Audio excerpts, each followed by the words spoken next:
I think we're just living in a post-announcement, a post-reveal future at reality at this point. I don't think anything can stay secret anymore, at least as far as product announcements are concerned. Yeah, I mean, CES was full of things that we already knew about.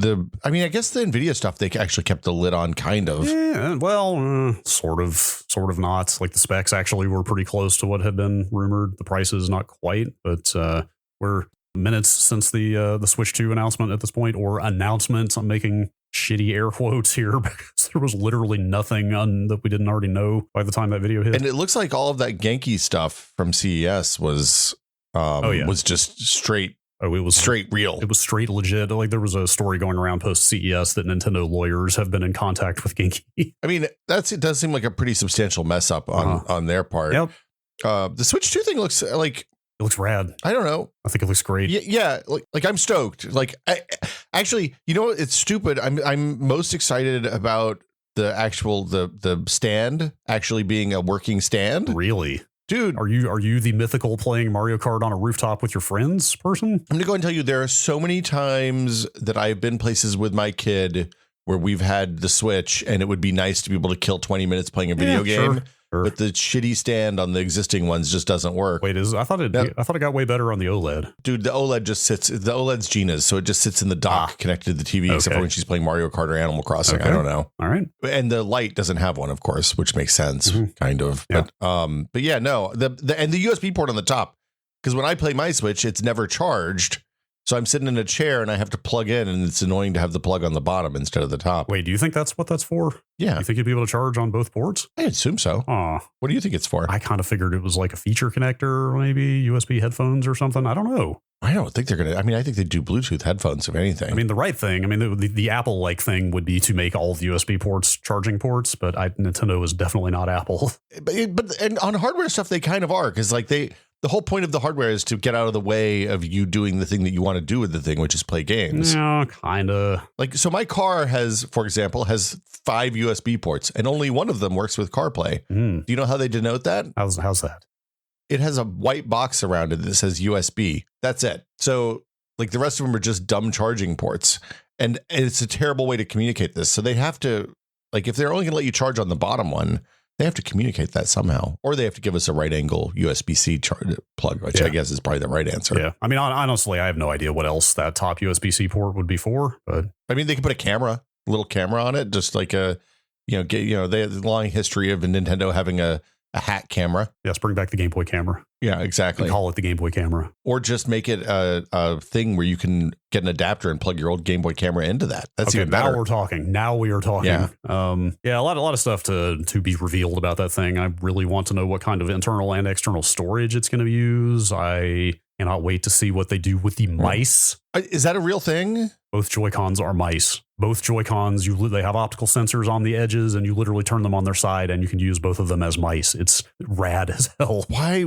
What are you going to ever use that for? I don't know. Possibly nothing. I mean, I sit on the couch. It's a couch device. Look, optical sensors are good these days. You could use those. That's true. You could use a mouse on your knee or on the couch cushion if you need to. Do you think the optical sensor has resolution to get your heart rate, so you can put your finger against it and like your game gets, like, your heart rate determines how the game goes for you? Look, as already mentioned, Nintendo is definitely not Apple.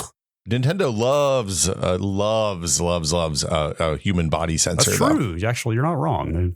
Innovators in biometrics or whatever. Yeah. The thing that I'm interested to experience firsthand is the magnetic controllers, because they're using the smart magnet thing. Yes. It looks like, and also judging by the Genki leaks from CES, that where the magnets, you apply a little bit of power and the magnets lock into place. You apply a little bit of power and the magnets unlock, but there's no power. That's the rumor. Yeah. The rumor is it's an on-off magnetism thing. The thing I want to know is, I mean, the one advantage of the rail is that when you undo the latch on the rail, the thing doesn't just fall off because it's still on the rail. So does this have some kind of fail-safe, or do you hit the latch? I mean, not the latch, but do you hit the magnetic release on this thing and they just fall off the sides? I don't know. Well, and I will say, as somebody who bought a day one Switch, the the plastic rail on I guess it's the one side has metal and one side has plastic. It's metal on the console side, I think, and plastic on the Joy-Con side. We managed to break one of those on our review unit Switch at Giant Bomb, like before the thing even came out. Somebody dropped it, and then that one of the Joy-Cons never attached right again. Between the drifty Joy-Cons, when I dropped my launch Switch, the controller just rocketed it off. But also the controllers that came with the launch one are weirdly, like, they feel loose. You know what I mean? They're like a little wobbly in a way that doesn't feel great, just as the plastic has flexed over the years. Yeah. And I hope that we don't have that with this. Yes. I hope this is a better one. Yes. I had to get way past that feeling because I put aftermarket shells on my Joy-Cons early on, and those never feel like they fit quite right. But anyway. Oh, my aftermarket shells feel okay, but the optical sensor on the bottom has never been right after that because I missed up a ribbon cable. Okay, last thing I'll say real quick. We should talk about this in more depth at some point later. But when we flew to North Carolina for the hurricane a couple months ago, I pulled my Switch out to bring with me and had not really looked closely at the Switch for quite some time. And this was like 10 o'clock the night before a 6 a.m. flight.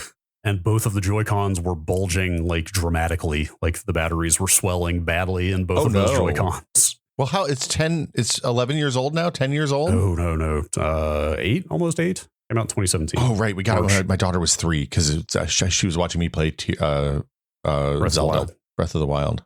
Anyway, I have a spare set of Joy-Cons, and I basically had to do emergency surgery late at night before an early flight to take the other Joy-Cons apart and take the batteries out of those and put those batteries into good Joy-Cons. And oh yeah, it was a whole thing. Well, I hope they fix I hope they learned their lesson on the cheap sticks. Yep, we will see. And I'm curious what the extra button is. And I think the black one looks too black. I think it looks rad. I think a Nintendo should be colorful. I think the red and blue Joy-Cons look like toys, and I think that inverting the color scheme was a very smart, tasteful choice, and the little accents it's still got color. It's got a little pop of color on it. Look, I have red and blue Joy-Cons on my Switch. I'm going to go ahead and tell you that right now. I love red and blue. I bought Waluigi ones too, but my wife uses those. It looks too much like those old red and blue popsicle things. I just can't. No, the power move was to find, because the red and blue Switch was hard to find at launch, and I had to find a friend who had bought blue Joy-Cons and trade one of my red Joy-Cons with them. So we each had a blue and a red. So there are some left blue and some right blue, and you know who's evil and who's good. You know who you are. Yep. You're listening. Yep. Moral alignment through console choice. Exactly.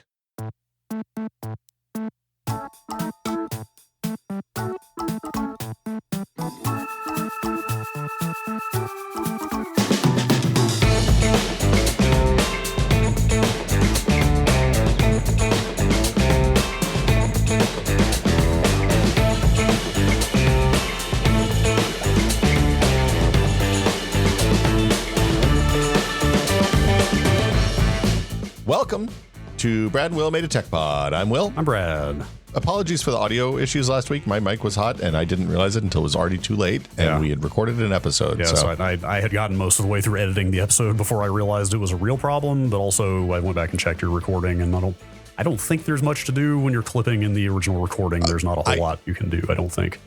You can use isotope. There's a couple of things that'll make it sound less clippy, but it doesn't actually fix the problem. It just kind of masks it. Yeah. So, and then I would have had to do all the editing over again, which was not an option. So yeah, that's the one thing I don't like about Audacity, because on Audition, if you were editing on Audition, if you had done all the edits and then we realized that, I could have run it through isotope and you just given you the source file and replaced the existing source file, and it would have fixed the problem. Yeah, I could have exported your track and had you do that and then brought that back in and preserved the edits, I guess. But anyway. Oh, I didn't think about that. Yeah, that would have been easy. A lesson for the future. Hey, we're not professional audio engineers or editors here, but I don't know. At this point, I think we've done almost 300 episodes of this podcast. That's true. I've been editing podcasts for over a decade now, actually. Yeah, so I don't think we can say that anymore. We're not professionally trained, I think. But you know what we are professionals at, Brad? What is that? Making tier lists. That's right. Of things. Our first tier list ever, but we're already tier listing the best in the business. Look, I'm going to rate you as an S tier, Brad. Well, thank you. Same to you. So we're thinking this might be the last one, but I don't know, maybe not. That was the intention. That was the intention was to come in here and just get this thing off the books, rank or tier the rest of these connectors. I'm not sure that's going to happen in one episode looking at this list, but if we don't finish it today, I think we'll space out the next one a bit. Well, yeah, because we have something. I don't think I'm allowed to say what it is. We have something for next week. And then something else for the week after that or the week after that we're pretty excited about both of those things. So we'll let this one sit maybe until the next lull in the tech world. Yes. Just to be clear, things like ranking cables happen because things slow down around the holidays sometimes. The intention originally was to just come up with a two-parter that we could do in one shot and roll out over the holidays so we could get a week off from the podcast. But a two-parter. But look, ranking every connector ever made is serious business. It's a hard task. Most podcasts wouldn't take this on. You don't see Serial going out and saying, hey, we're going to rank every connector ever, or we're going to rank every murder ever, or whatever. Jeez. It's like one of the darker things I have ever heard about content production in my life. What's your number one murder, Brad? That's the question. I'm just not even going to touch that. Okay. So for people who are just joining, I'm sorry and hello. The criteria are ease of use, meaning can you do this without having to eyeball it? Is it fiddly? Does it have like a USB superposition? Is a strong negative here where it ups and downs and then back ups again? Is it reliable? Does it have a locking mechanism? Does it wear out if you use it too much? Duty cycle. Is the cable, like, is the connector sturdy so it can take a little bit of pull on the cable without getting jacked up? Duty cycle fits into that. Duty cycle is the number of times you can use it without the connector failing. And then we're literally just talking about connectors here. We're not talking about cables. We're not talking about the protocols.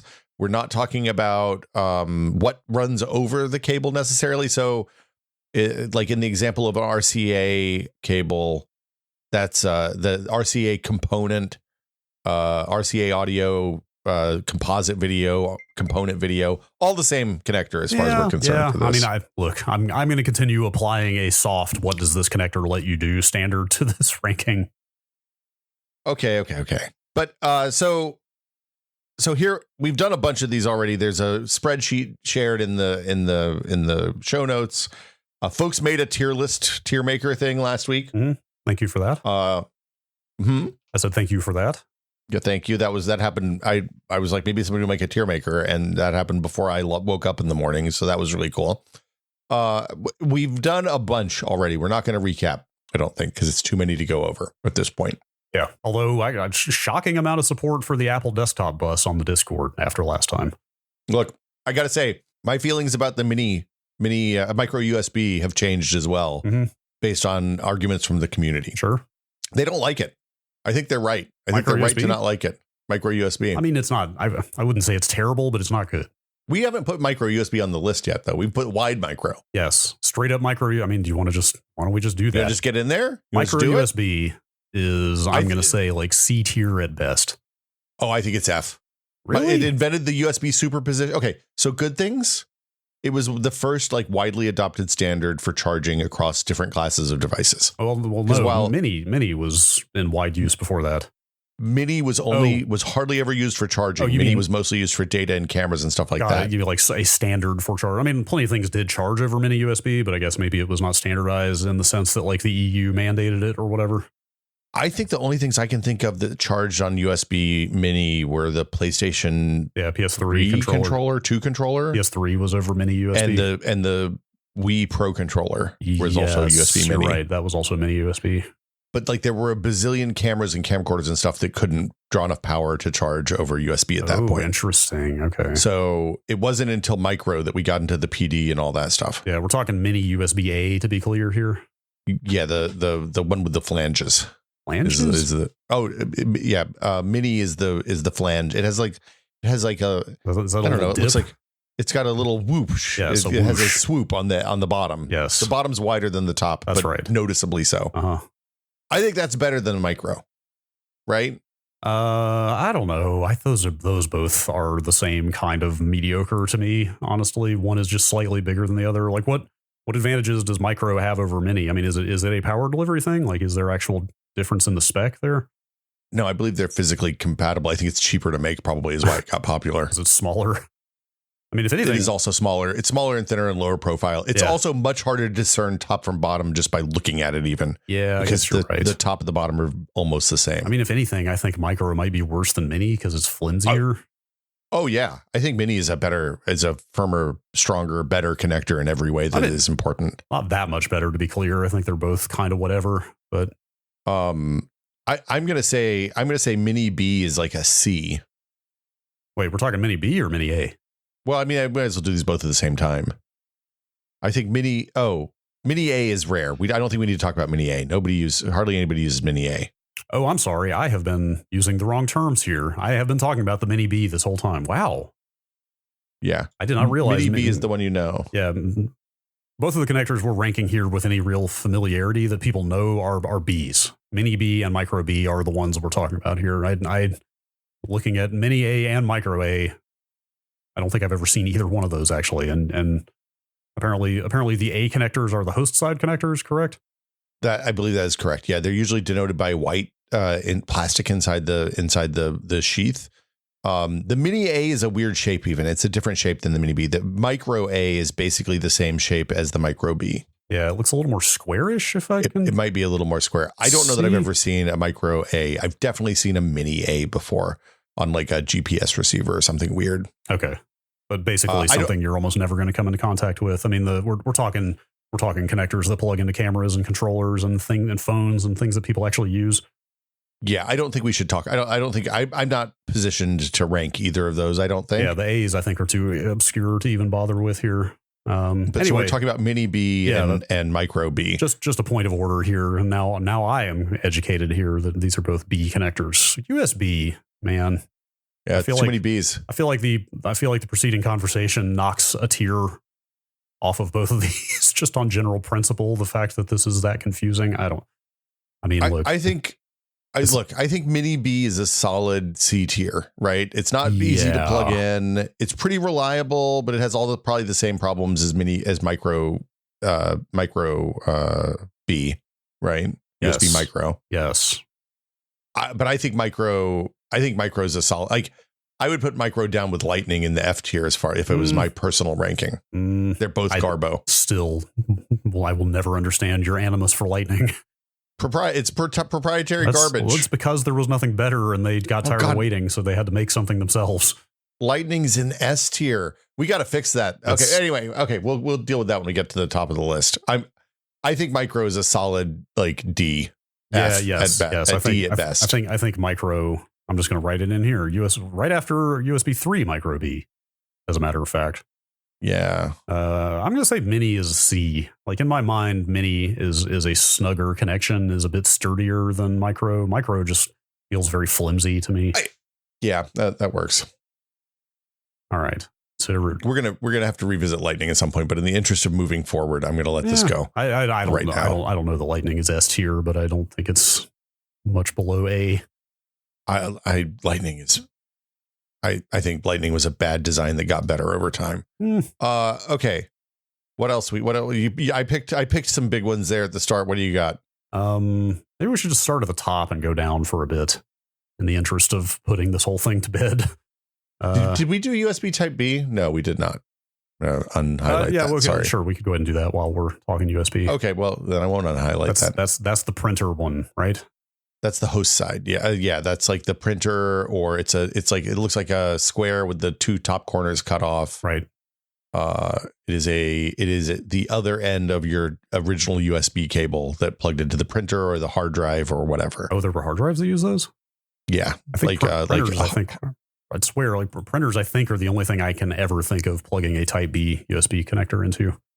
So when an external hard drive was in a big giant shell and had some SD card ports or something on it too, that was a Type B connector usually. Maybe like a card reader at some point or something like that. Yeah, like a big card reader would have had that. Now a card reader would have mini or C probably, or micro or C rather. I like USB B. I think there's something like industrial feeling about it to me. There's something that like you would only ever see it in professional environments ish. I don't know if I would assign it with professional environments, but it seems robust. It's sturdy. It's got a nice long plastic sheath on it to kind of keep it aligned and prevent cable stress on the end. I like that. I think, unlike Lightning, which has nothing to prevent cable stress and is just going to fail over time. Yes, I think that's not true at all. I think USB Type B is a solid B, as a matter of fact. Look, that's like crazy, but yeah, okay, B. I keep forgetting we have S too. Yeah, it could be a B. It could be a B. It's better than USB Mini B, which is at C. Oh, hey, it's funny. We already have it on there. We have Type B on there already, so perfect. The system works. Who did not highlight it in the doc? Look, it was highlighted in the doc. I couldn't find it when I was scrolling through the tier list. Okay, so this is good. Look, sometimes you got to do a regrade just to make sure you land in the right place. Right. System's working. The science is happening. That's correct. You want to start at the top? You want to do RCAs? RCA. This is an S tier for me. It's analog. It's super robust. I have 40-year-old RCA cables that are still, the connectors are still good. That's fair. It does. Honestly, RCA feels pretty good to plug in, I think. Yeah, it has just nice snug fit. Yeah, it's weird. It's weird because you would think, it's mushy. And you would think a mushy connector would not be satisfying to plug in, but it kind of is, actually. I would love to plug in more mushy connectors, honestly. Something that has a little shh. Something it feels like it should make a shh sound. It's got grip to it. There's some friction when you plug in an RCA. I can't think of a loose RCA cable I've ever used. The ports tend to hold up over time, right? In the 90s, I definitely had some bad RCA cables that I bought at like Radio Shack or something that were kind of janky and got loose. But I figured that's a Radio Shack problem, not an RCA connector problem. Mm-hmm. It's also used for a bunch of different things. It's the RCA, it's the component, it's audio, it's video. It just sends analog signals. Okay. Yeah. I think that's a solid A at worst. I guess the only knock against it is that it's like single channel, single signal, right? Is that a knock? Not really. It requires more of them. Yeah, and there's no way to balance it, so it is susceptible to noise, which is bad. That's what, you're going to need as many like channels or data signals as you need. You're going to have that many plugs, which obviously can get unwieldy when you got at the same time. When you got think about those big component cables with a RCA stereo on the side, and you have 5 big chunky RCA dongles hanging out the end of that thing. There is something kind of comical about the component cable with the 5. Don't cross your power cable with that thing, man. The Cat 05 tails of the component cable is kind of funny. That's our first merch is a leather whip with a bunch of RCA cables on the end. There you go. I'm trying to think what the first component cable I got was. PS2, maybe PS2 GameCube, somewhere around there. GameCube for me. I felt very fancy when I got my first component cables. Oh no, I had a DVD player that had component cables. But yeah, I think I can go A for RCA. Yeah, I think RCA is a solid A connector. We're just continuing to have a heavy analog bias on this tier rank. Except for that bad Lightning cable at the top, everything else is analog, I guess. Lightning is the single most satisfying cable to plug in on this entire list. You are incorrect, sir. Dude, go get an old iPhone with a Lightning port on it and then get a current one with a USB-C port on it, plug those cables in, and then wiggle them back and forth. I try to live my life in such a way that I don't have to plug in my USB-C cable very much. USB-C connectors have a subtle give in them that is a bit concerning to me, and Lightning is as solidly in that port as anything has ever been. Yeah, but the problem is that then when your cable feels any torsion, instead of moving along the length of the thing, it just bends at the breaking point right at the end of that Lightning dongle. Right, but it's on the cable, not on the port. It's designed in such a way that the connector or the cable connector is what gives, not the port, which is the expensive thing to replace. I feel like the failures on that over the first 10 years were really bad. Anyway, okay, Brad, what about S video? While we're doing analog video, separates luminance and chroma on 4 pins. It's a mini DIN 4-pin. Yeah, S video is a weird situation because we've already, it can pass over mini DIN 4-pin, BNC, and SCART. And we have already ranked BNC and SCART as physical connectors. And mini DIN 4-pin is that Apple desktop bus thing too. Technically have talked about that connector. So, we're getting into some weird gray area here where we're sort of ranking the connector, but also sort of ranking the electrical use of it. Wait, does this mean that S-Video doesn't exist? No S-Video on this list. I guess it means S-Video is what means whatever you want it to mean. I mean, the 4-pin, the round 4-pin mini DIN is absolutely what people know S-Video as. I'm sure. Yeah. I'm sure there are people in Europe who did S-Video over SCART and XYZ. You know, somebody somewhere in a broadcast environment used BNC for S-Video at some point or something. But like 99.9% of consumer applications of S-Video are over the 4-pin, right? Yeah, 100%. I've used BNC for S-Video before, for capturing stuff before off of like old fancy VHSs. But I'm perfectly fine saying S-Video does not exist. I put it below F tier. Yeah. It's nothing. Yeah, because we don't need to ever think about it again. It's done. This would be like ranking composite video, not RCA, for example. Mm-hmm.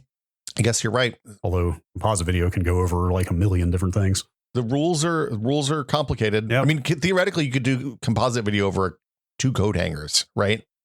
Sure. Like just jam a couple, hold one on one end and hold one on the other end, and it'll work itself out. I'm sure that's been done before. If not, I'll see on YouTube in a little bit. Okay, so mini DIN S-Video has been removed from all existence. Now I just want to see a YouTube channel that is devoted to nothing but what signals you can successfully pass over coat hangers. Does it coat hanger? Okay, you got to cut that out of you can't leave that in the podcast. That's a really good idea. We should call it technology connections. Oh yeah, okay, that's probably right, because then you're using the coat hangers to connect the technology. Right. I think we should move off of video and audio and analog stuff for a minute, just in fairness. And I think we should do SATA. I think SATA is pretty good. You didn't use SATA as much as I did, Brad. Wait, what are you talking about? I have used a lot of SATA. Trust me. Yeah, but the number that connector, the stumpy. You know how you said the thing you liked about Lightning is that the expensive part is the difficult to break one, and the easy part. Yeah, SATA has the opposite problem. No, you're not wrong. I have broken one SATA port on a drive before. Yeah, in the recent past, like 3 years ago. It was a cheap. To be fair, it was like a $20 SSD, and I think the connector was just kind of cheaply made to begin with. But like, there is definitely too much potential to damage that port. I mean, now typically the cables would fail before the stump on the port would fail. We're talking about internal SATA. It's used for SATA 1, 2, 3G. Yeah. And that's pretty much it. Yeah. I think eSATA, is the same data standard, right? It's just a different connector, although it's not that different of a connector. The connector has a physical latching mechanism, but it's otherwise, and there's no key. Well, a lot of internals.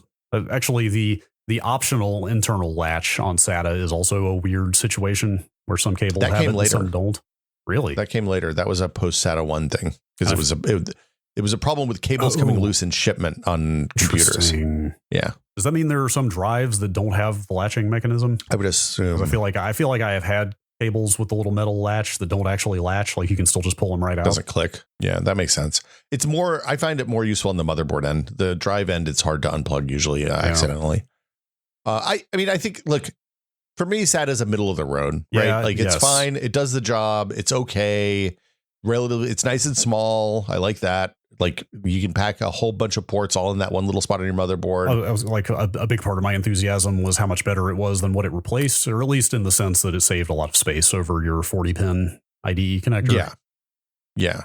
But do I miss it now when I'm plugging NVMe drives in my computer and don't have any SATA drives anymore? No, not at all. I don't have any fondness for the little it has a mechanical latch on the newer ones, but it's a puny, sad little latch. It doesn't have any weight to it. It doesn't feel like you're doing something. If you want to talk about what I do and don't miss about SATA versus NVMe, having to take my entire computer apart just to do anything with drives, not my favorite. There is something to be said for drives that still connect to cables that you don't have to pull your graphics card and potentially your CPU cooler and stuff off in order to access the socket on the motherboard. Look, I'm increasingly on team plug all my NVMEs into a PCI Express daughter card that just rides in one of the 16 lane PCI Express channels, so then you can pop them out. I would be down for that if I had extra PCIe slots. How about what if they put more PCIe slots on motherboards again? I mean, that is another. Who needs 4 or 5 M.2 or NVMe sockets on their board? I have 5 NVMe drives in my board that are filled. Yeah. Man, I mean, I've got 3, which feels like a lot, but Oh, maybe it's only 4. Yeah, it's only 4. Sorry. My board has 5 sockets though, and who needs that many? I would love to have a fifth. I would put it. If I had a fifth socket, I would put a drive in there. No way, man. So here's the other problem with SATA is it's hard. It's hard to get, those cables are too small on the motherboard end. When you had like a chunk of 6 or 8 SATA ports and you had to get to the bottom one or the top one, or it was always a hassle. This feels like a C to me. Yeah. Yes. Maybe a B. I could maybe go with a B. I might go C for SATA. Actually, I think there are definitely some downsides to it. Better than what it replaced, but still not the best. Yeah. Needs improvement. But I still wish I could run cables to drives. Yeah, I can see that. I mean, you just have to get little NVMe extenders. You need to get your vertical mount NVMe drive cages, and you put them up against your glass in your case so that everybody can see how many sick NVMEs you have. Yes, actually, honestly, if I can soapbox for 30 seconds here, if motherboard makers allowed you to digitally disable the NVMe drives in the BIOS, it would really not be that big of a deal. Like, you'd still have to take things apart to install new hardware and whatnot, but like the inability to just disable a drive temporarily in the BIOS is awful, terrible. My BIOS does that. Are you can sure? turn off individual PCI Express slots. Yeah. Not slots, but in like M.2 NVMe sockets. drives are PCI Express slots. It's in the PCI Express. You need to go verify that, because I was looking around at this recently and I could not find a motherboard that actually lets you do that. Like, nobody lets you do that. You can do it for SATA drives. Like, so that's the whole thing, is that SATA, since the beginning of time, you can go in and disable individual SATA ports on your board. You cannot do that with NVMe on my board or any board that I looked at. Why do you want to disable individual SATA? The main thing is for operating system installs, particularly Windows. Oh. Windows can be extremely poorly behaved if you have multiple drives installed when you install that's it. True. And so the safest thing is to disable every drive except the one you're installing Windows to. And that problem compounds if you want to put Linux on your desktop or another operating system, which is something I might do this weekend, actually, which is why I'm thinking about this right now. Anyway, we were far afield of the topic here. Yeah. You pick one. Let's see what you got. What do we got? I'll just ask the question, since we're here. Should we add M.2 to this list, or is that out of scope? That's a slot, not a connector. Is that a slot? I usually think of it as a socket. It's not a socket. A socket is a straight down. This is I don't know if that sounds arbitrary to me. Yeah, it's a M2. Well, hold on. It's not a cable though. It's not a cable connector, so it probably does not rank here. It's like a. Well, see, they don't say. I'm even looking at the ASUS motherboard manual right now. It doesn't say whether it's an M2 or what. I don't know. I'm fine. I am fine not having M2 on here. That's fine. Yeah, it's not a cable. Oh, it can be a cable. Not a cable. Technically, there are absolutely cables that terminate in M.2 out there, but most of them have some sort of USB bridge in between, though. And I would not rank M.2 highly if I did rank it. Oh, it's pretty robust. It's okay. I think the install is kind of cool. Like that. Now we're just sitting here ranking it. We're just ranking other things. This isn't this. Kind of enjoy the install where you stick it in at an angle and then you kind of push it down with some tension on it and then the little screw. Like, that's kind of neat. But I just put it at the bottom of the list. I put not a connector M.2. Okay, fine. What about DVI? Plain old DVI? Just DVI. Well, there's no plain old DVI. There's DVI, DVA-A, DVI-D. That's the thing. DVI is a thorny subject. Is it 3 connectors or is it 1? That's the first question. I guess the best focusing mechanism for this ranking is to just mainly talk about the thing people know, because there are a bunch of different DVIs, but really does dual channel count as separate? The DVI everybody knows is the one that came with their first LCD monitor in 2006 or whatever. Yeah, probably. DVI is okay. I think DVI is terrible. Really? Yeah. It has a million fiddly little pins. If one of them gets bent, it never plugs in right again. Oh, wow. I've never had that happen. Well, it has 2 annoying screws on the side. The cables were too heavy for the connector, usually, especially on dual channel DVI. The cables were so thick and heavy. Like, if you had a 2560 by 1600 panel, which I realized was the first worldiest to first world problems, the cables for those were so beefy that the connector, you had to screw it in or it would fall out of the back of the monitor after about a week. And the number of pins on them were super fiddly. Also, they were keyed in a way that wasn't immediately apparent to most people. So if you had the wrong flavor of DVI cable, it wouldn't work with some monitors. Sure. Yes. That's where the thorniness comes in for me, is that there is that keying in there that is very subtle, because it's like It's a plus or a dash or a it's the little bit to the left of the pins. Like it's a bunch of DVI has a bunch of pins, and then on the left there's the little, like, it's either a single horizontal metal piece or it's like a plus shape, and I think there's one other thing it can be as well. It can be vertical as well. And we don't even need to get into that some DVI is digital and some is analog. I mean, actually, I think that part is a pro, right? I think that the same connector could work for both digital and analog is a good thing. I think that's cool. I guess so. But I mean, I never ran into this because I've only ever used one kind of DVI, which is just the kind of common consumer one. But it does lead to the potential for confusion. You know, if you have the wrong cable or you're trying to pass the wrong signal and you don't know what's going on. Or if you try to plug it in and it's keyed the wrong way and you force it, you will just absolutely destroy a really expensive monitor, probably. Yeah. Not that I ever had to deal with that. I preferred DVI to VGA when it came along. I'll say that. See, the other thing that DVI enabled, because I guess they retconned copy protection into it later. Did they? Yeah. Eventually, you could get a DVI HTTP protected thing, I believe. Wild.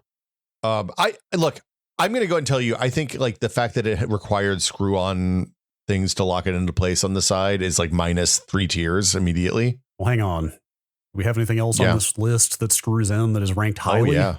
No. Okay. No. Things that screw in are bad. That's the rule. Yeah, I guess so. I don't know. Among things that screw in, though, DVI is among the less bad, I think. Oh, no. I like Serial is pretty good. DE9 is pretty good.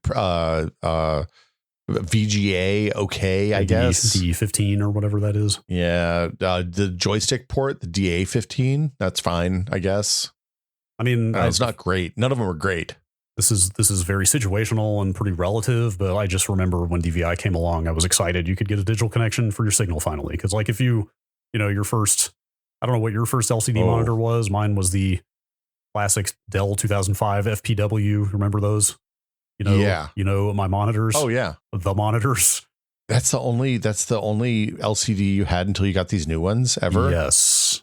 Oh, sweet mother. Anyway, but that thing came with VGA and DVI. And I remember like, if you didn't have a DVI port on your graphics card and you didn't have an adapter, you were just going straight VGA into that thing. And that did not look good. No, that's true. Moving to DVI was very exciting because I was like, man, this signal is perfectly clean. This looks exactly like it's supposed to. Like you could see interference if you use VGA into that monitor. There was a different display connector before DVI for digital. It was DFP, I think. What? I've never heard of any such thing. Digital. It was the HD DVD of that world. ISA digital flat panel. Yeah, DFP. I've never heard of DFP connector before. Wild. That just kind of looks like a fat VGA. It was it's really skinny. It's really skinny and had clips. It was good. Weird. Oh, wait a minute. Yeah. I think I might have seen that in professional environment at some point. Yeah.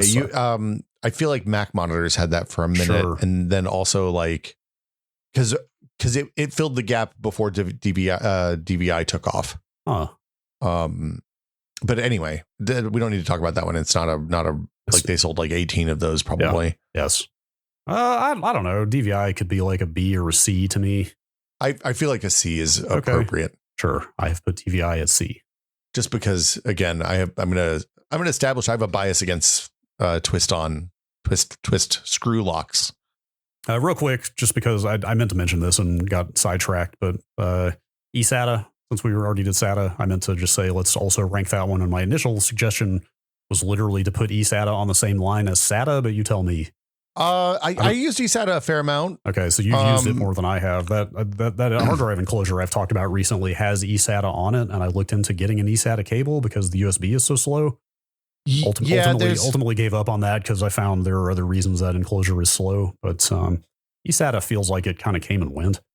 So eSATA was basically the same connector as SATA. It was just designed for outside. It had a little bit of a latching mechanism. Yeah, I think like the pin out and the standard are the same, right? It's like you can, in fact, I'm pretty sure you can get eSATA on one end, SATA on the other cables. Oh yeah, 100%. Okay, 100%.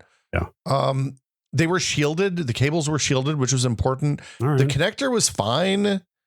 It didn't transmit power until much, much later. I think now you can get eSATA with power, but the original eSATA did not have power. Interesting. I also think that they made an eSATA USB combo plug at one point. Weird. Which is another weird one. I never actually saw one of those, I don't believe. How about I'm gonna say eSATA is probably on the same tier as SATA. I think that's probably safe. I think that's fair. All right. I mean, the problems with the eSATA were in the cable, not the connector. How's that? Okay, fair. Yeah. Yeah. Also, SATA is pretty limited in how long it can be, right? I think like 3 feet roughly is. I think it's a meter, yeah. Which is not great for something that's intended to be external. The TLDR on these was that if your computer was under your desk, your eSATA drive always ended up being on top of the desk. On top of the computer. And if your computer was on the desk, you could maybe put it beside. It was very exciting. eSATA P, the power specification, is under development now, apparently. Oh, weird. Seems like extremely too little too late at this point. Well, so they make sense for external NASs. So you can add external drives to NASs and stuff like that. It's relatively niche. But nobody has eSATA on the host anymore unless they go out and buy a card or something. Yeah. Is the thing. There is that. Can I ask a sidebar here really quick? Yeah. Because I was fighting with this over the holiday. Let me try to think how to ask this question. Is there a way to have hard drives connected to a motherboard over SATA or whatever data standard and power those hard drives off something other than the internal power supply of the computer? Yeah, of course. What would you use to power the hard drives that's not the power supply of the computer that they're attached to? You can just buy an external power supply that has SATA connector ends on it. SATA power connector ends. Is it just like constantly supplying power to the drives, or they'll always be on? So they'll be spun up even if the computer's not on? Yeah. Interesting. Okay. That bears some more investigation. I may have to look into that some. Yeah, so I have one of those that goes with an external with like it's a thing that has a PATA IDE plug, a SATA plug, and an eSATA plug that has a USB bridge. So you can plug in bare drives, and then the power brick is just external power with Molex and SATA plugs on it. Straight into the wall? Straight into the wall. Okay. I wouldn't use it for long-term stuff, but for like cloning a drive or something, it's fine. Okay. All right. I'll think about that. I don't need to get fully into my use case, but like having 4 drives hanging out of the computer and nothing to power them with became an issue over the break. So I'm trying to figure out how to like run drives that I don't have, for various reasons, can't hook up to the PSU. The easier thing is just buy a cage that plugs in and runs the whole thing, runs them all. And that's what I was trying to circumvent. So when I did this, to be clear, when I ran all 4 of those drives into the motherboard, I was getting speeds roughly 4 to 5 times faster than what that enclosure could do. Yeah. It turned a multi-day backup operation into like a 16-hour one. We talked about that in the Patreon episode, didn't we? A little bit, but I did more since then. Anyway. If people have suggestions for safely powering hard drives independent of a computer, I would love to hear them. What about MagSafe, Brad? I guess that means 2 things now. Like we should definitely talk about MagSafe, but like there's original MagSafe, there's original recipe, and then like extra crispy. I mean, like they dropped MagSafe for a number of years, and then now they've got a new version of it. Well, there's 3 actually, because I think they call don't they call the iPhone Qi plus the magnet thing MagSafe too? Yes, that is technically the branding on the wireless like magnetic stuff on. I think that counts though.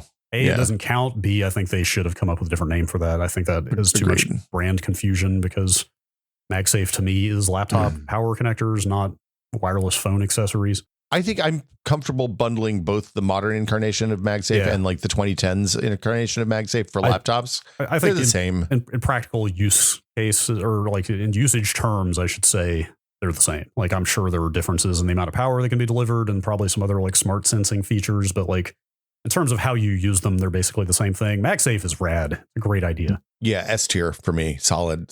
Honestly, that might be the end of the discussion. We just put MagSafe at S and move on. Well, I mean, but I think we should like if you've never had a Mac laptop, the benefit in the old days when you had to have your laptop plugged in all the time to use it, the benefit was if somebody trips over your cable or you yank your cable, your foot goes on the cable, it doesn't fire the laptop across the desk, right? Or break the port. Either one.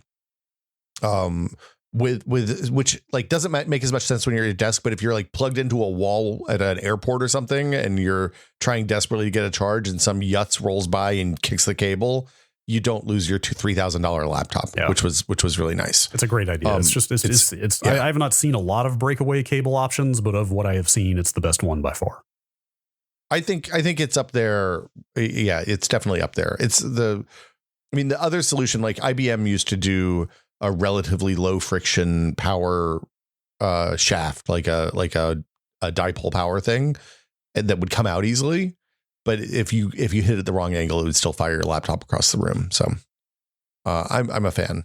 That was an easy one. I've written MagSafe in the S tier. Yeah. What about Thunderbolt? You ever used a Thunderbolt cable, Brad? Yes, although I've come to realize in the course of us doing this, the Thunderbolt means multiple things. Thunderbolt can go over USB-C now, and the Thunderbolt that I'm thinking of specifically is what used to be the mini DisplayPort. Yeah. So again, here again, we are running into like data electrical signal standards versus physical connectors, because technically there's never been a quote unquote Thunderbolt connector. First it was mini DisplayPort. Now it's USB Type-C. That said, I don't think I've ever seen mini DisplayPort outside of Thunderbolt in terms of applications. I'm sure it exists. Mini DisplayPort outside of Thunderbolt is really wildly popular on laptops for a while. Oh, was it? Yeah. Okay. See, I never owned PC like an x86. Yeah. Or a Windows laptop in that era. Yeah. So if you wanted a display, if you would have you would have HDMI and mini DisplayPort on like a workstation laptop. Interesting. For a long time. Okay. Well, I mean, in fairness, even the MacBooks of that era, when they called it a Thunderbolt port, still one of the main applications for it was display out. Like you were mostly driving a monitor over the quote unquote Thunderbolt port, but you could plug other things into it as well. Yeah, the benefit of the Thunderbolt versus DisplayPort is you could daisy chain Thunderbolt monitors. So you could plug you could plug Thunderbolt out of your laptop into your first Thunderbolt monitor, and then you could plug a Thunderbolt monitor or a DisplayPort monitor into that second monitor and put stuff like hard drives and whatever. So we're rating effectively. I guess we're rating mini DisplayPort here. Well, I mean, but did the mini DisplayPort version of Thunderbolt let you do power? Like, could you power hard drives and even monitors, or was that only on the USB-C version? I think that was only on the USB-C version. Okay. I had a 2008 unibody MacBook that had quote unquote Thunderbolt ports on it. And I'm trying to think what I did with them. Like I definitely hooked them up to monitors, but yeah, I think you could run hard drives off those things, right? Maybe you could do low power stuff. You couldn't power a monitor off of them. Okay. Yeah, that's a new thing, right? Like USB-C powering literally everything with one plug is a later. That feels more like a USB-C feature than a Thunderbolt one. I don't think DisplayPort has that kind of power. Yeah, mini DisplayPort. Yeah, let's just say mini DisplayPort / Thunderbolt. I think is the way to describe that. Yeah, I think that's fine. Felt like a B. It was fine. It has a little click. It has a little click. It was pretty robust. Or maybe it's a C. Maybe it's kind of middle of the road actually. Yeah, middle of the road feels right. Like maybe the Thunderboltness of it bumps it up to a B because it did let you do different types of devices and daisy chain stuff. The daisy chaining is kind of cool. I might suggest a B. So it was originally optical and they changed it to electrical, and it could supply 10 watts of power, which wasn't enough for Thunderbolt 1. That's pretty good. Yeah, that's a B to me. I think that's a C. I think we have too many Bs. I think it feels C to me, not B though. Okay, put it in B. That's fine.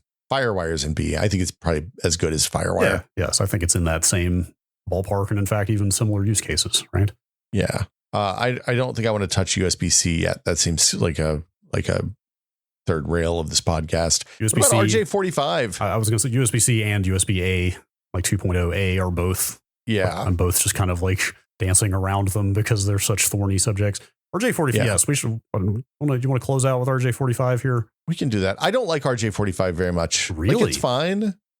But I feel like the locking mechanism is flimsy and fails too often. The ability to break that tab off easily is bad, even though a lot of cables are jacketed now to prevent that.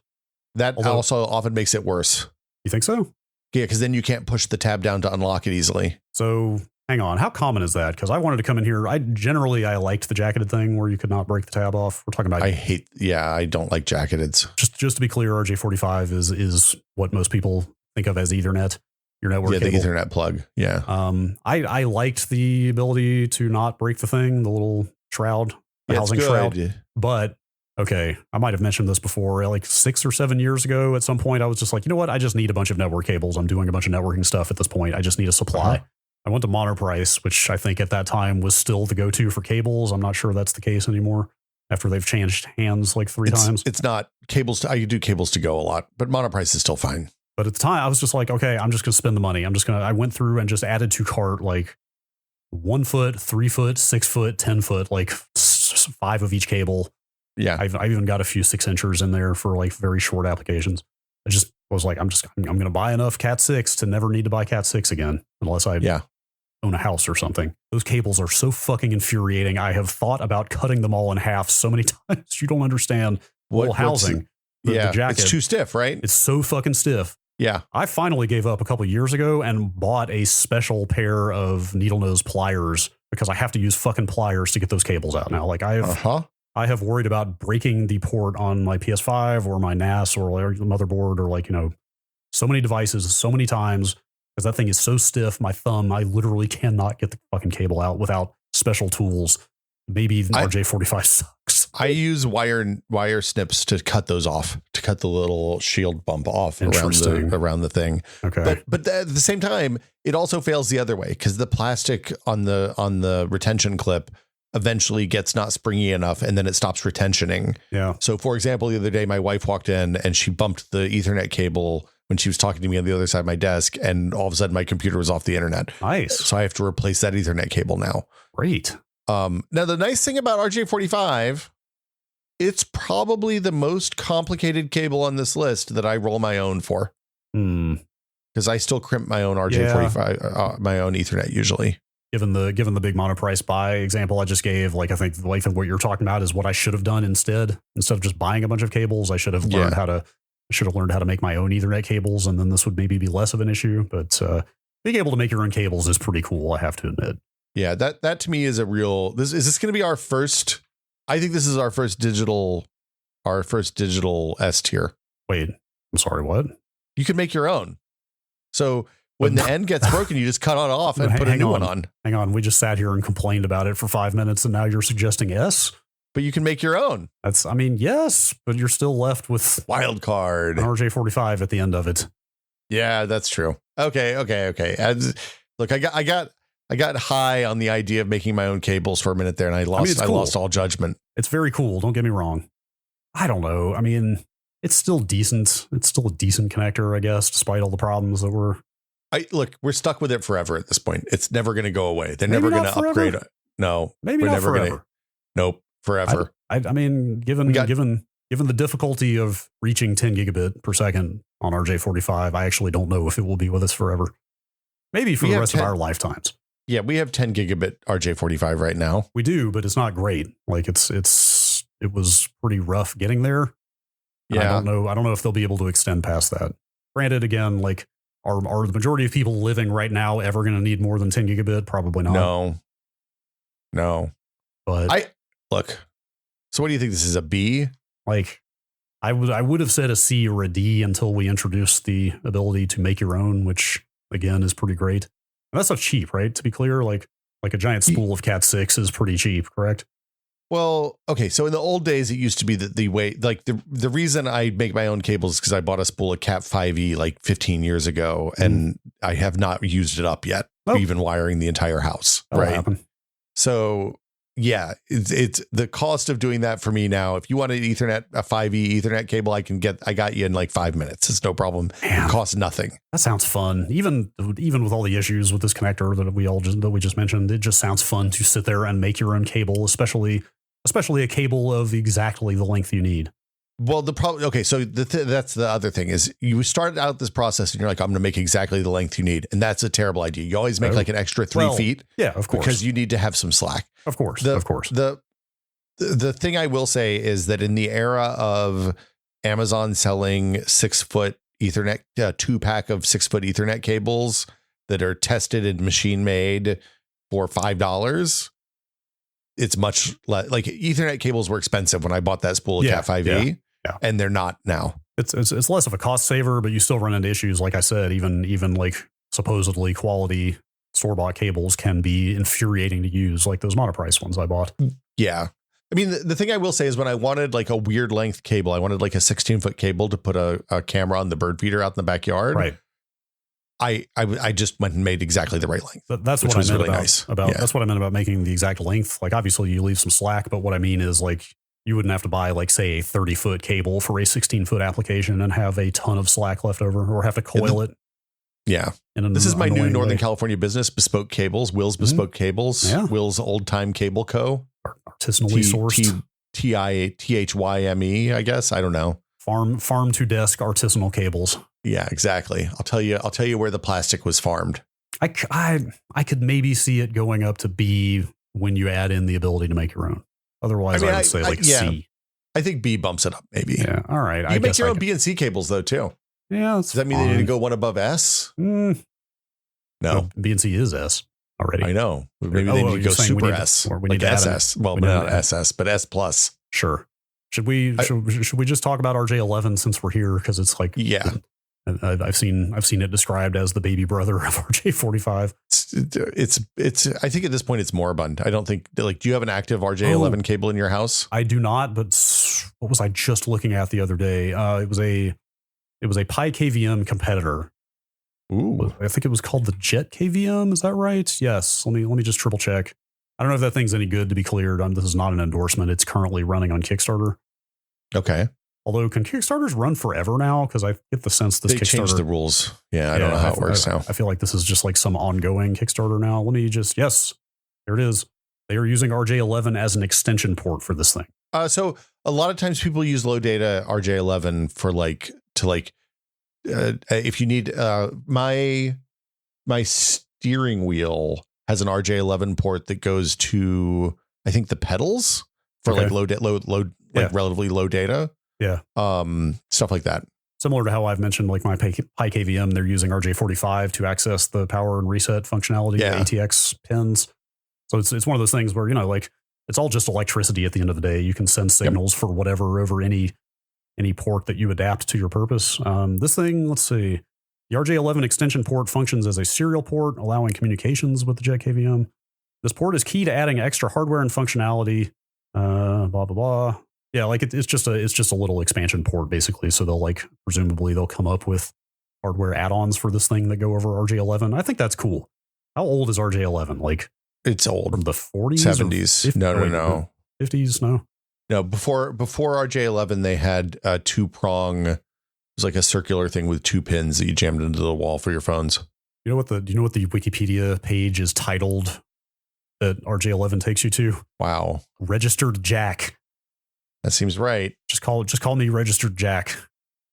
There's a bunch of other RJs apparently, or at least some others. RJ14, RJ61, RJ25. Wild. I guess RJ actually stands for Registered Jack. That's amazing. So they had, I guess it was it's in the FCC code. Yeah. That's interesting. They don't have photos for everything here, but I think most of these RJs look similar to the two that we're talking about here. Although here's an RJ21 that is very different. The origin of this was to replace the proprietary couplers that the telephone company provided to keep you from plugging non-telephone company standard hardware into their networks. Was that one of those AT&T antitrust things that they were preventing you from using anybody else's hardware to do your phone stuff? Yeah, this was Hushaphone versus the United States. Hushaphone? We should maybe do an episode about this because this looks really interesting. I was trying to find a date on RJ11. But I don't see one right now. Anyway, the fact that a connector that old is still in use for modern applications, I think is kind of cool. I think it has all the same problems as the RJ45 though. Latching pin is flimsy. It's only 4 pins. It's only 4 wires. It's easy to plug in without looking at it. Yeah. It makes a satisfying click. I don't know. These are both very satisfying to plug in. I don't know. I think RJ11 goes right after RJ45. Straight B tier. Yeah. I can get behind that, I guess. And now we talk about moving Lightning down. I'm going to suggest F. Lightning is I think it's an A at worst, probably. Maybe a B. Oh, okay. I mean, I think let's move it down to A. And do not get the hostility. It's bad. I'm fine. It's a I'm bad fine. I connector. don't even know how it ended up at S. Honestly, like I think I I'm think I had putting a it at moment A. of weakness. I There we go. got it. I moved it down. Put it right at the bottom of A, right above the B's. And on that note, Mhm. I think we've reached the end. We made some real progress this week. Yeah, I feel yes. like we've got a handful of weirdos. We got a couple of real hard talks coming. Yeah, the USB USB Type A. The remaining USB stuff is going to be the painful part, I think. Or I mean, not in terms of arguing, but just more. There's like so many thorny issues to talk through. Yeah, we got mini DIN. We got the joystick port. We got serial port. The DE9. Yes. Excited to talk Micro about HDMI. Everybody's favorite HDMI. Excited to talk about SAS and mini SAS. Very excited to talk about SFP. We hit mini DisplayPort with Lightning today, though, right? Yep. That's a double up. Sure. I'm gonna mark that off the list. Thunderbolt, yes. Yeah, with Thunderbolt. Sorry, yeah. We're getting down to it. I think we could maybe knock this out in one more, but like we said, we'll. Then we have to rank the S tiers. Is the problem? Oh God. Yeah. Well, anyway. Yeah. We'll space these out. Like we said, we've got some other stuff in the hopper. But we will come back and finish this important work. Yeah, and then once it's done, we'll post it and where all can see on the holding place of all S tier lists for all time. Yep. But that brings us to the end of the show. This is the part where we remind you that this is a listener supported podcast. There's no ads because we're supported by you, the listener. This is the ad for the listener. It is. Thanks, listeners. We appreciate you. Thank you, listeners. We do.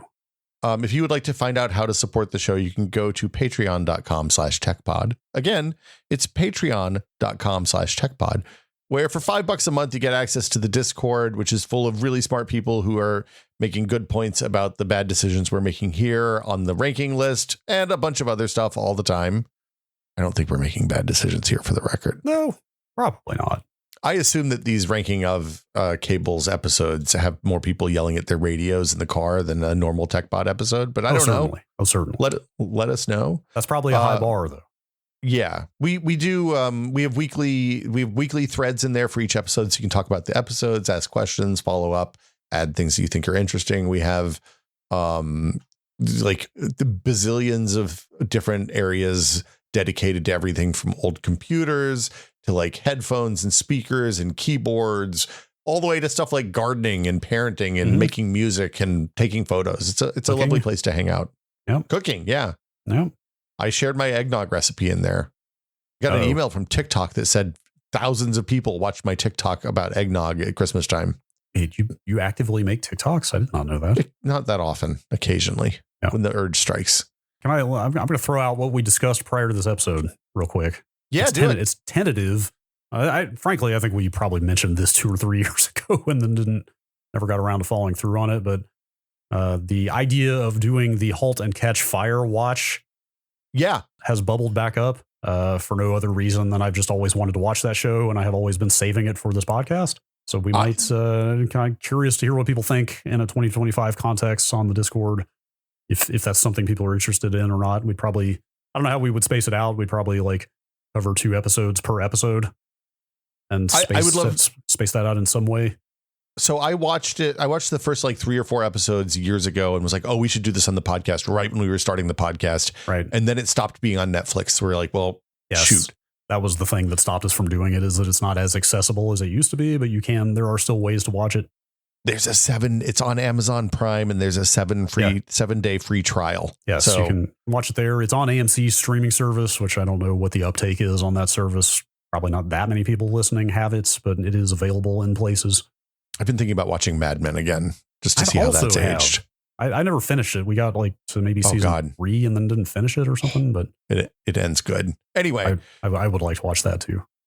So yeah, what I would request is people who've watched it and know.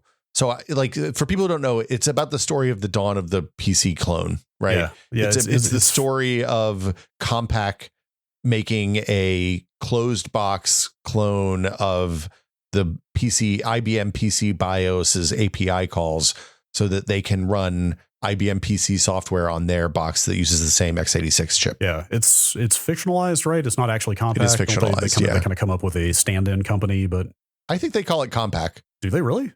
I'm pretty sure. I can't remember. It's been a long time.